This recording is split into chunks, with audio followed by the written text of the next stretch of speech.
Hold on. No, y'all can look at me. Cute. What? She said, "Look at my hair." I said,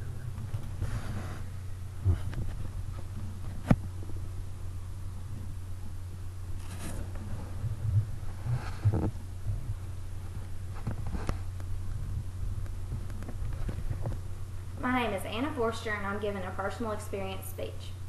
We had only been in the stand 5 minutes when my toes started to go cold.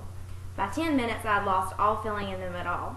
The cold had just started to creep up my legs when I heard something rustling in the woods. And then out walked an 8-point buck. The thought of shooting deer had always made me really sad. I've always been the kind of person who's always thought of animals having feelings like humans. So the thought of killing something was just crazy to me. Every one of you has probably been deer hunting, and most of you have probably shot a deer.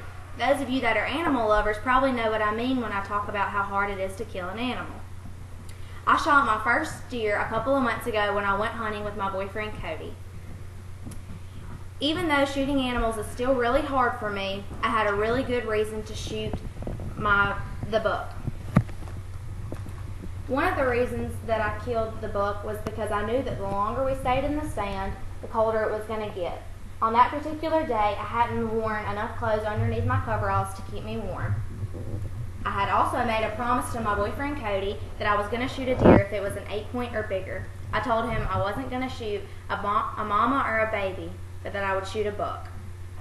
Once I had made up my mind that I was going to shoot the deer, the coldness in my fingers and my toes mysteriously went away.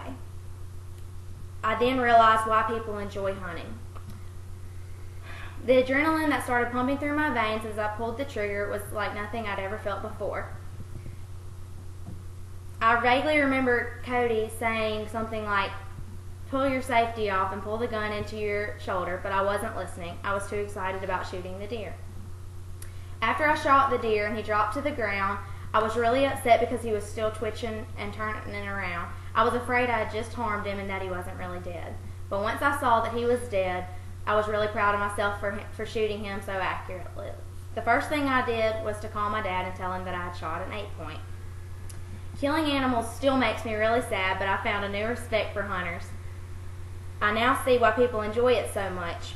I was irritated that Cody had made me go hunting that day because it was so cold outside, but I'm glad he did. And I'm really glad that he persuaded me to shoot the deer. I now really enjoy hunting. I can't wait till next year when I plan to fix up a green field and put out deer cameras and try and shoot a bigger deer than I did last year.